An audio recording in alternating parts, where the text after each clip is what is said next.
Пожалуйста, держите себя в руках. Сынок. Мы еще не видели лица. Мы еще не видели лица. Пожалуйста. Ой, невеста. Есть ли врач? Сейчас. Есть ли врач? Позови. YouTube блокирует это видео из-за нарушения авторских прав. Видео можно посмотреть по ссылке в первом закрепленном комментарии. Je veux rentrer à la maison. Je sais, mon bébé. Je suis désolée pour tout ça. Je te promets que je vais trouver de l'aide pour nous, d'accord? Ne t'inquiète pas une seule seconde.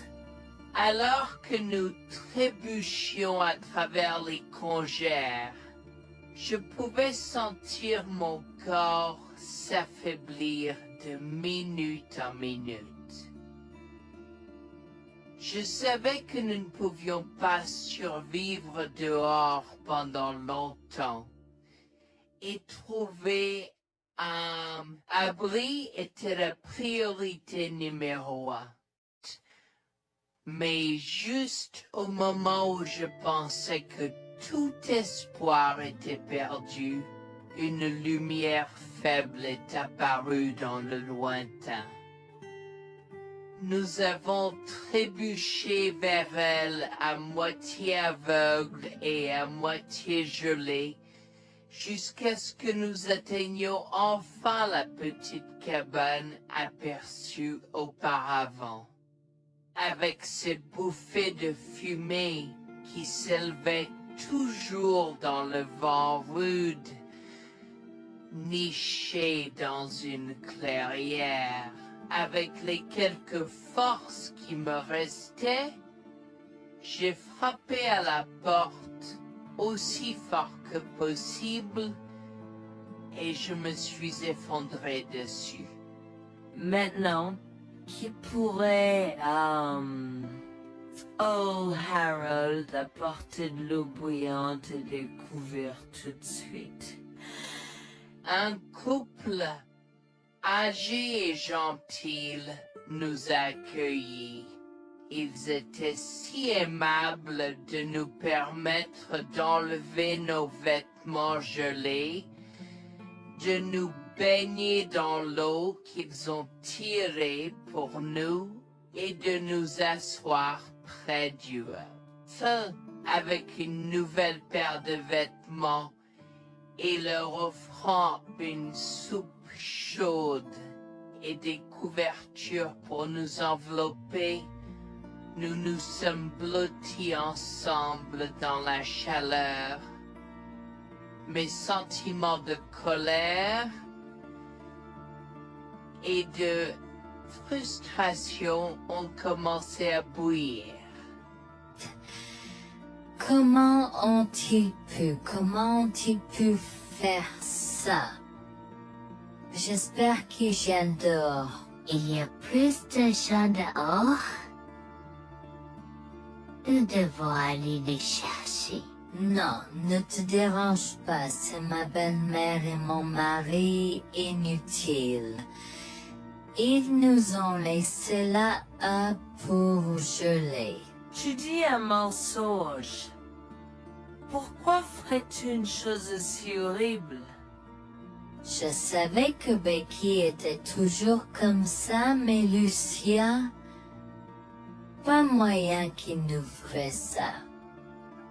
Attends une seconde. Becky, ce nom me dit quelque chose. Est-ce la dame avec une fine silhouette, les lèvres pincées et sérieuses tout le temps? Porte-t-elle des lunettes pourpres et une taupe sur l'aide sa lèvre spéa? La même. Comment la connaissez-vous? Elle a l'habitude de parcourir ces régions, mais c'est bizarre de faire une telle chose pendant cette période où les tempêtes de neige sont abondantes. En fait, je ne l'ai jamais vue dans ces parages pendant cette période de l'année. Maintenant, chérie, s'il te plaît, dis-nous comment tu la connais.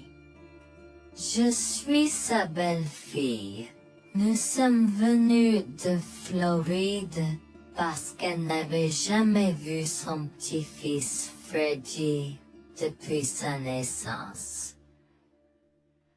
Je voulais vraiment qu'ils se lient d'amitié et se connaissent, mais Anne semblait désintéressée, même après que nous soyons venus de si loin. Freddy était blotti contre moi, endormi dans mes bras, avec un sourire sur son visage. Dieu merci, il allait bien. Dieu merci, il était en sécurité. Comment son petit corps a survécu tout cela? Encore un mystère pour moi. Mais plus je le regardais, plus je devenais frustré par son père, inutile, et sa grand-mère. Elle est magnifique. Cela nous fait pleurer de savoir que cela se produit.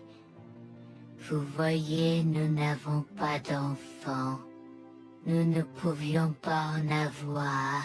Alors nous avons décidé de venir vivre sur les montagnes. C'est la vie que nous avons toujours voulu, mais nous ne pouvons pas combler les lacunes dans nos cœurs. Donc, entendre que quelqu'un qui a la chance d'avoir un tel petit enfant a choisi d'être négligent est quelque chose que nous ne pouvons pas pardonner. Tu sais, j'ai toujours eu un drôle de pressentiment à propos de Becky, je te l'ai dit, Harold. Cette femme n'est pas normale dans sa tête. J'ai crié après eux leur disant d'attendre pour nous, mais ils ont juste continué à aller de l'avant. Ils m'entendaient, mais ils choisissaient de ne pas m'écouter. Pourquoi aurait-il fait ça? Parfois, nous ne savons pas pourquoi les gens font les mauvaises choses qu'ils font. Tout ce que nous pouvons faire, c'est faire de notre mieux. Nous avons continué à converser le reste de la soirée, et aussi en colère que je fusse. Avec stade je m'ai fait cheveux merger parce que je savais que Lucien et moi étions exécurés. Le matin est venu et il semblait que la tempête de neige se soit calmée. J'ai cherché sur divers sites web pour trouver des rapports météorologiques indiquant que c'était maintenant sûr de se déplacer dans la ville. Et la ville. J'ai échangé des coordonnées avec Georgina et Harold, les remerciant pour tout l'amour et les soins qu'ils nous ont montrés. Il n'y a pas besoin de nous remercier. Nous avons juste fait ce qui était juste. N'importe qui, avec la moitié d'un cœur, aurait fait la même chose. S'il vous plaît, laissez-moi vous raccompagner chez vous. Harold et Georgina nous ont accompagnés à la résidence et, oh mon Dieu, nous avons trouvé Lucien et Rebecca assis confortablement sur le porche avant, comme si Freddy et moi étions sur le point de mourir la veille. Je suis sorti de la voiture et j'ai commencé à perdre les pédales. Qu'est-ce qui ne va pas chez vous les gens? Comment pouvez-vous nous laisser là? Tu nous ralentissais et nous voulions voir la cascade gelée. Est-ce que tu plaisantes? Freddy aurait pu mourir la nuit dernière. Tu t'en fous, vous, Lucien?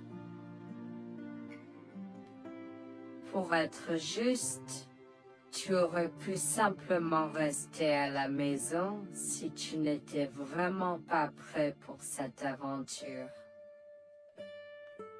Je jure devant Dieu, à ce moment-là, ma vision est devenue rouge. J'étais prêt à attaquer, à donner des coups de pied, à crier et à hurler pour que le monde entier entende à quel point ces gens étaient horribles. Non seulement ils nous ont laissés là, mais ils semblaient ne pas se soucier de ce qu'ils avaient fait. C'était presque comme s'ils essayaient de nous tuer. Avant que je ne puisse lancer une série d'actions et de mots qui ne pourraient pas être repris, Harold m'a retenu, me disant de me calmer, car Freddy était toujours dans la voiture avec Georgina. En assistant à toute cette scène, il m'a fallu un moment pour me calmer. Mais même si j'avais calmé, j'étais toujours agressif et argumentatif. Vous nous avez laissés là. Nous aurions pu mourir, Lucien. Tu t'en fous de ça? Tu t'en fous que ta mère ait essayé de nous tuer? Ne sois pas dramatique, Noémie. Elle n'essayait pas de faire ça. Regarde, la raison pour laquelle nous ne sommes pas revenus te chercher est parce que nous savions que tu trouverais de l'aide et un abri. Je veux dire, tu as toi-même indiqué cette cabane, n'est-ce pas? Il semble que tu aies obtenu l'aide dont tu avais besoin. Pas grâce à toi ou à ta mère. Je n'arrive pas à croire ce que j'entends ce moment. Assez, tout le monde. Ne me donne pas mal à la tête. Comment peux-tu être si froid et sans cœur envers ta femme? J'ai la moitié d'une idée de venir te frapper. Essaie, vieil homme. Je te mets au défi. Écoute, Noémie. Je suis désolée que tu n'aies pas pu gérer un peu le mauvais temps, mais je jure qu'il n'y avait aucune mauvaise intention de ma part. Écoute, Noémie, je suis désolée que tu n'aies pas pu gérer un peu le mauvais temps, mais je jure qu'il n'y avait aucune mauvaise intention de ma part. Oh oui. Pourquoi diable irais-tu faire de la randonnée à cette période de l'année? Nous ne te voyons jamais pendant cette période, alors quoi maintenant? Pourquoi maintenant quand tu as un enfant qui ne voulait que se connecter avec toi? Quelqu'un pourrait argumenter que ce niveau de négligence grossière était intentionnel, Becky. Tu es une personne malade et pathétique. Cela a semblé faire fondre l'extérieur froid et dur de Becky, qui avait l'air douloureuse, du moins pendant un instant, avant de revenir à son extérieur de méchante sorcière de l'Ouest. Je ne sais pas ce que tu essaies d'insinuer, mais si tu cherches une bataille, je peux t'assurer que tu la perdras. Tu oublies que je suis une femme riche. J'ai accès au meilleur. Voyons comment ton petit argument va se passer en cours, vieil homme. Vous balade avec votre malade joueuse soir. Je souhaite que vous restiez une fille. Tu sais quoi, Noémie? Je m'en fiche maintenant. Je n'ai plus besoin de faire semblant devant toi et tout le monde. Alors, laisse-moi te dire les choses clairement pour que tout le monde puisse entendre. Je m'en fiche de toi et de ce bébé. Honnêtement, je souhaite que vous soyez tous les deux morts hier. Au moins, vous auriez arrêté de me déranger avec vos tentatives pour rencontrer ce bébé. Est-ce que je parais en avoir quelque chose à faire? J'ai fait mon geste vers elle comme si mon corps avait une volonté propre. Je me suis approché d'elle et l'ai giflée. J'ai continué à la gifler et à donner des coups de pied aussi fort que possible jusqu'à ce que Jack et Harold me déchirent. Tu m'es stoppé. Comment osais-je? Comment osez-vous vous asseoir là et défendre cette sorcière? Elle l'avait mérité. Toi, je vais te poursuivre en justice. Comment oses-tu me mettre les mains dessus? Elle ne voulait évidemment pas cela.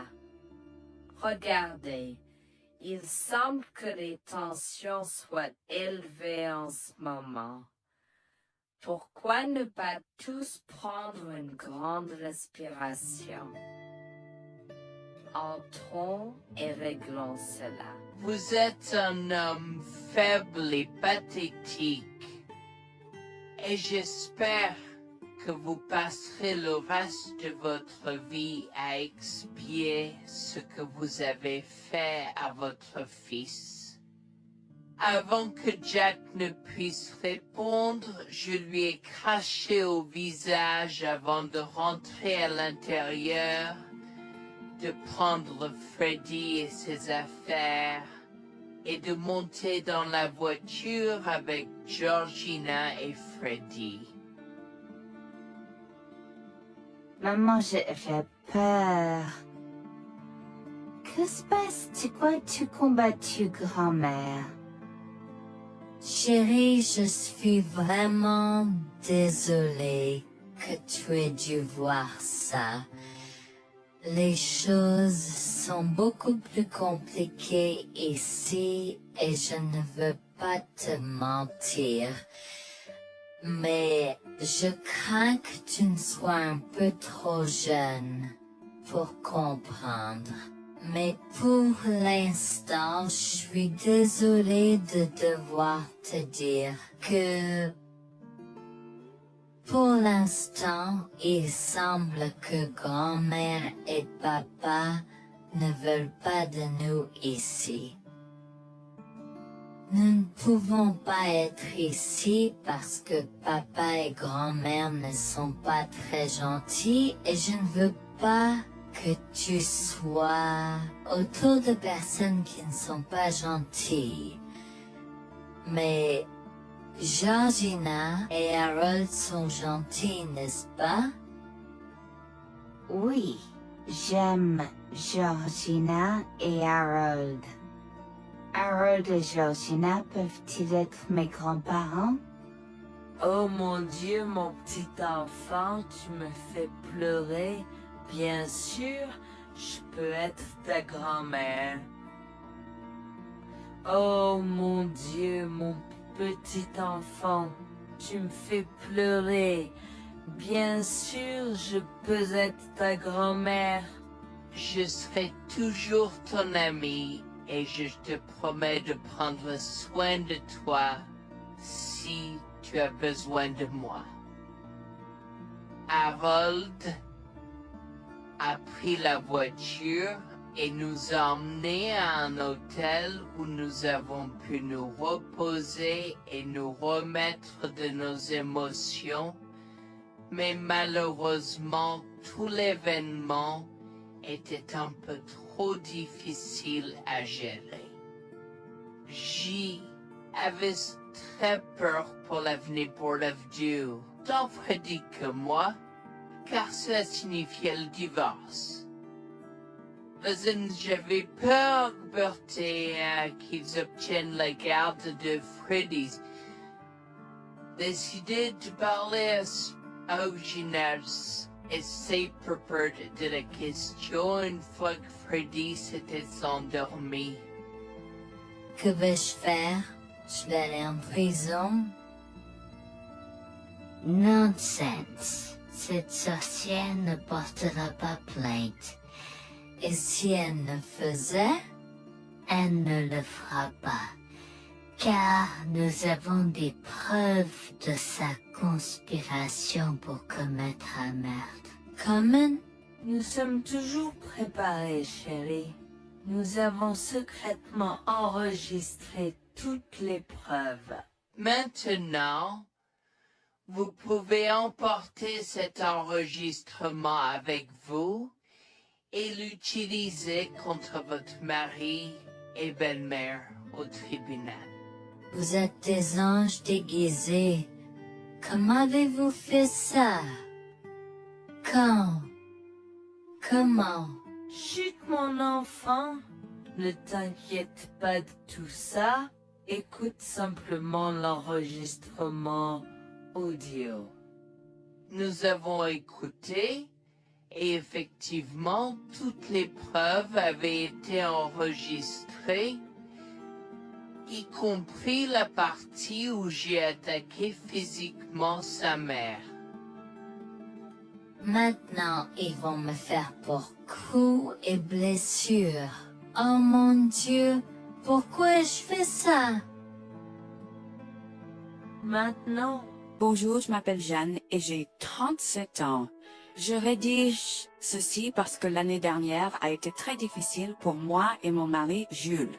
Nous avons beaucoup progressé depuis cet incident et je veux juste partager cette histoire pour aider quiconque pourrait se trouver dans une position similaire. Laissez-moi d'abord vous raconter comment j'ai rencontré mon mari, adorable. Tout a commencé de la manière la plus inattendue, dans un hôpital.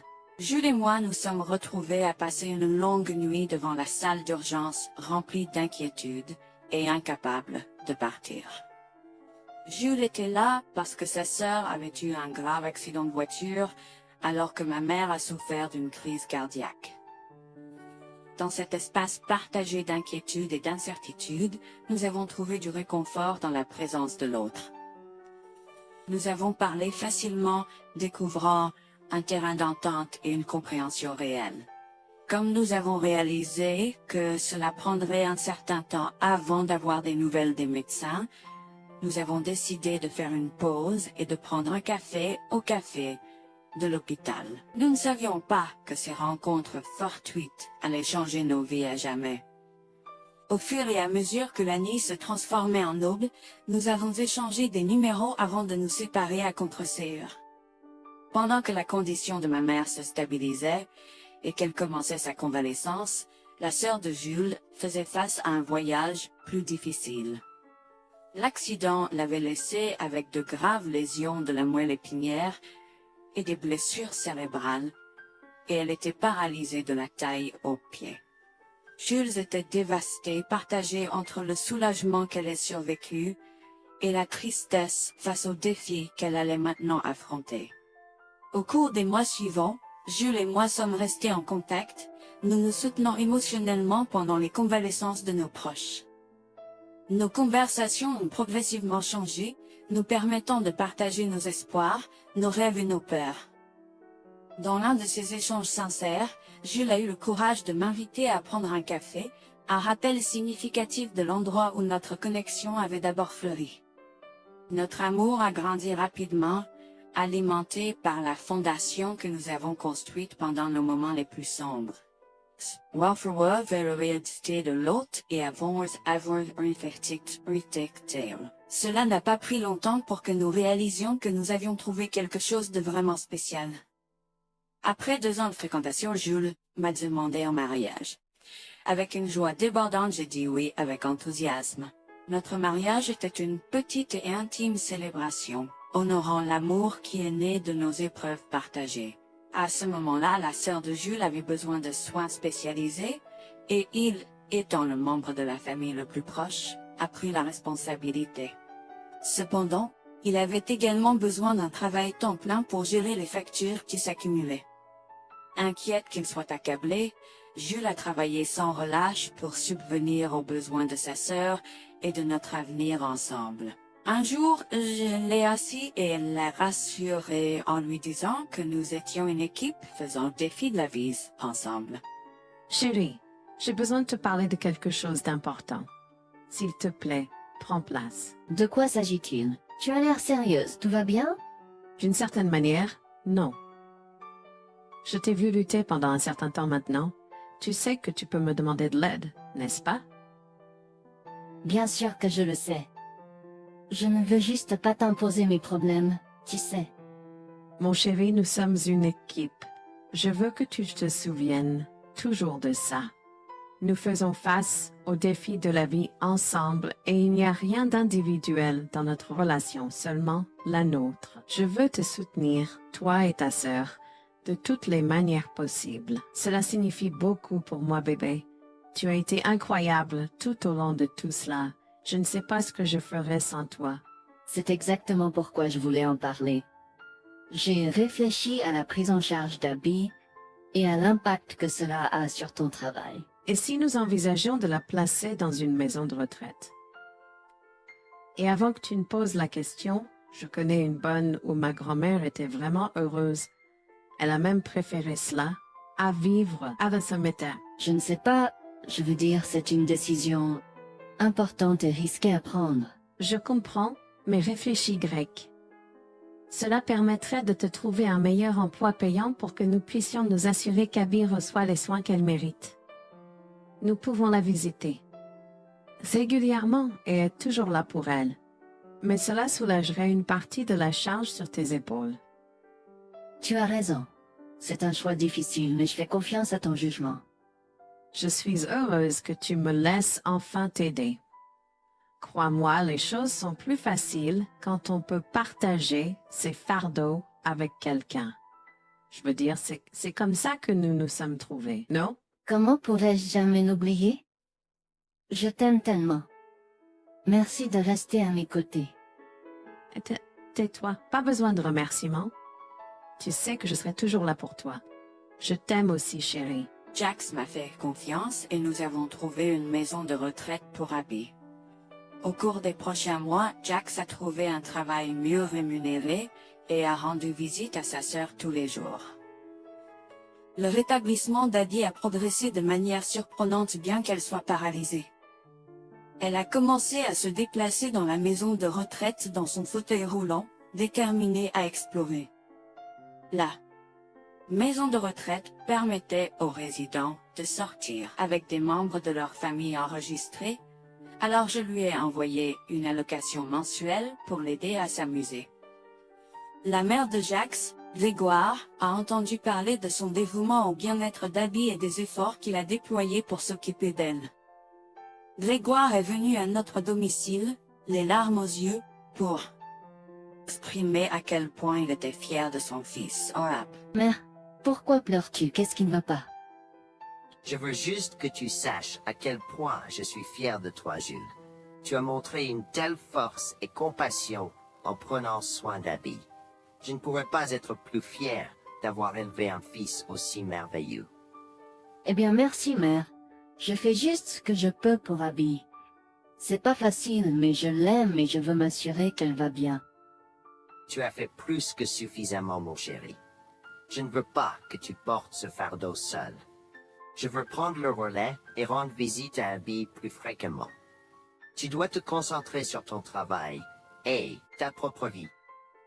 Abby sera bien prise en charge. Fais-moi confiance. Eh bien, ce n'est pas comme si je l'avais fait seule. Jeanne a été à mes côtés, me soutenant à chaque étape du chemin. Nous sommes une équipe et nous sommes tous les deux engagés dans le bien-être d'Abby. Oh, je sais que Jeanne a été là, mais tu as fait tellement, Jules. Il est temps que tu priorises ta propre vie et ta carrière. Abby sera entre de bonnes mains. Fais-moi confiance. D'accord, mère, si tu es sûre de toi, alors j'accepterai. Mais je veux que tu saches que c'était un plaisir de prendre soin d'Abby et que je serai toujours là pour elle, quoi qu'il arrive. Je t'apprécie, Jules, mais il est temps pour toi et Jeanne de vous concentrer sur vos futurs. Fais-moi confiance, ce sera pour le mieux. D'accord, mère, si tu crois que c'est la bonne chose à faire, alors j'irai avec. Promets juste de bien t'occuper d'Abby. Je te le promets, maman, tu peux compter sur moi. Maintenant, m'en va et concentre-toi sur ton travail. Laisse-moi m'occuper de la garde d'Abby. J'ai trouvé l'intérêt subi de Grégoire pour Abby un peu étrange, mais je me suis tue car je savais que ce moment était important pour Jules. L'année suivante, Jules s'est concentré sur son travail et obtenu une augmentation. J'ai également obtenu une augmentation, ce qui nous a permis d'augmenter l'allocation mensuelle de Bal d'Abby. Grégoire a tenu sa promesse, mais il y avait un piège. Il a toujours insisté pour que nous restions occupés par le travail et nous a rappelé à quel point Abby était heureuse avec plus d'argent. Il nous a grondé si nous voulions la visiter et a prétendu qu'il savait ce qui était le mieux pour elle. Grégoire nous a fait appeler avant de rendre visite à Abby, donc il a contrôlé notre accès à elle. En conséquence, nous l'avons vue de moins en moins, mais nous avons continué à lui envoyer l'allocation chaque mois. Je me sentais mal à l'aise par la situation. L'attitude possessive et le comportement contrôlant soudain de Grégoire m'inquiétaient. Il semblait toujours avoir des excuses lorsque Jules avait besoin d'aide avec Abby dans le passé. Cependant, je n'ai rien dit car je savais à quel point Abby était importante pour les Jules. Malgré les défis, Jules et moi sommes restés engagés à soutenir Abby. Nous avons tenu notre promesse de fournir une assistance financière, même si nous ne pouvions pas être avec elle autant. Nous avons cru qu'Abby méritait les meilleurs soins. Même si nous ne pouvions pas être avec elle autant, nous avons cru qu'Abby méritait les meilleurs soins et le bonheur, et nous voulions qu'elle ait les moyens de profiter de la vie à fond. Un jour, Jules était un peu trop submergé par le manque d'Abby. Nous nous étions tous les deux beaucoup impliqués dans le travail et n'avions pas eu le temps de lui rendre visite. Nous avons décidé de lui rendre visite sur un coup de tête. Nous ne l'avons pas dit à Grégoire car nous ne voulions pas entendre ses remontrances ou ses réprimandes. Avant d'arriver à la maison de retraite, Jules et moi nous sommes arrêtés au supermarché pour acheter à Abby toutes ses collations préférées.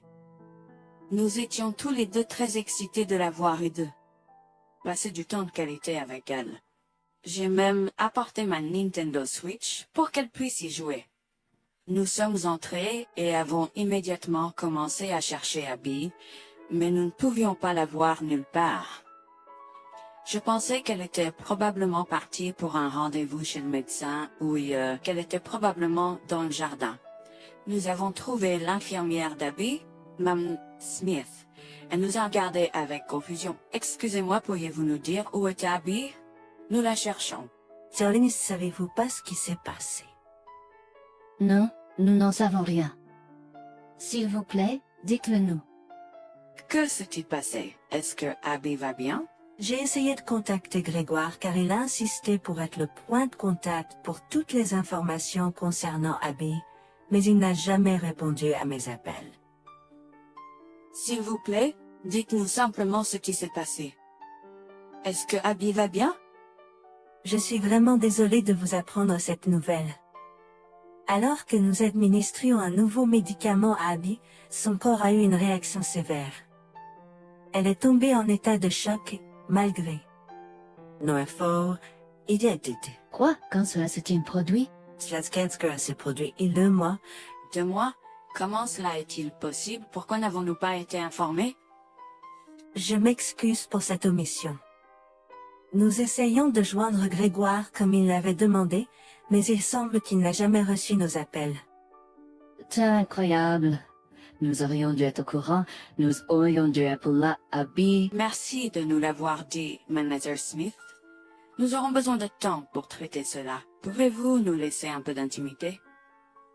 Bien sûr, prenez tout le temps dont vous avez besoin. Je serai là si vous avez des questions ou si vous avez besoin d'aide. Je suis vraiment désolée pour votre perte.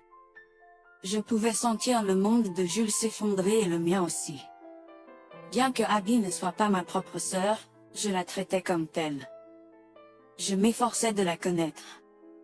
Au fil du temps, je suis absolument tombée amoureuse d'elle. Nous étions comme des sœurs. Abby a été si pleine de vie malgré sa situation. Jules était un désordre de larmes, pendant que je ne pouvais tout simplement pas me résoudre à pleurer. Je me sentais tellement engourdie. Je ne pouvais pas croire que Abby était partie. Je me sentais tellement coupable qu'elle ait souffert toute seule. Je me sentais tellement coupable de ne jamais avoir pris le temps de la rencontrer. Serait-ce différent si je l'avais visitée? Je savais que Jules se sentait de la même manière que moi. Je savais que nous ne pouvions pas continuer à rester là et à pleurer. Alors je l'ai guidée gentiment hors de l'installation. Le trajet de retour à la maison était silencieux, alors que le chagrin enveloppait nos âmes. Quand nous sommes arrivés à la maison, nous nous sommes tous les deux effondrés en pleurs dans les bras, un de l'autre. Nous avons pleuré et pleuré pendant ce qui semblait être des heures. Jules était furieux que nous n'ayons même pas pu dire au revoir à Abby. Je me sentais de la même façon. De plus, j'étais triste que Abby n'ait probablement jamais eu de funérailles non plus. À ce moment-là, j'ai eu une soudaine réalisation qui m'a frappé dur.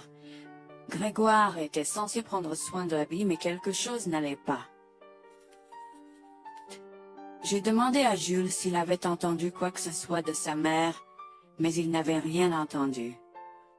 Alors que nous rassemblions les pièces, la colère bouillonnait en nous. Nous avons réalisé à quel point Grégoire nous avait manipulés avec soin, nous volant notre connexion à Abby et profitant de notre gentillesse. Le fait qu'elle ait probablement pris toute l'allocation d'Abby pour elle-même, la laissant sans rien, a encore plus attisé notre colère.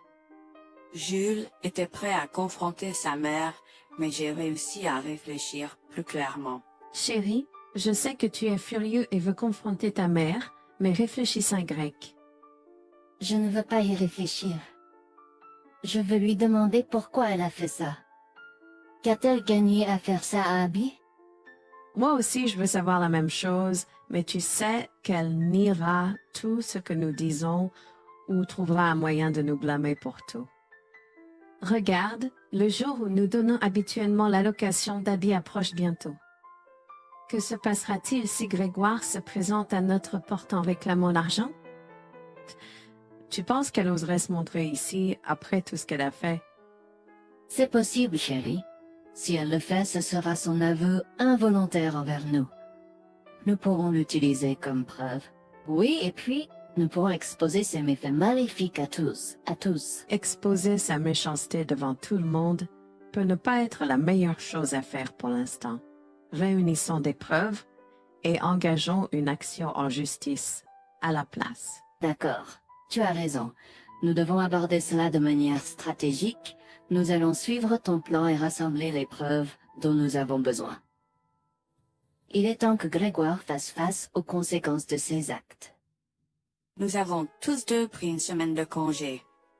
En retournant dans la maison de retraite, nous avons recueilli le certificat de décès d'Abby comme preuve. Nous avons également consulté un avocat pour porter plainte contre Grégoire pour avoir volé une personne handicapée. Comme je l'avais prévu, Grégoire est venu frapper à notre porte en réclamant l'allocation de sa fille. Où est l'allocation d'Abby? J'attends. Pourquoi devrions-nous envoyer l'argent d'Abby à toi, mère? Qu'as-tu fait pour elle? Qu'est-ce que j'ai fait? Tu veux dire ce que je n'ai pas fait pour cet enfant insolent? Attends une minute, Grégoire. Comment as-tu exactement pris soin d'Abby? Je lui achète toute la nourriture qu'elle veut et je réponds à tous ses caprices. Je m'assure même qu'elle prend ses médicaments quand je la visite. C'est génial.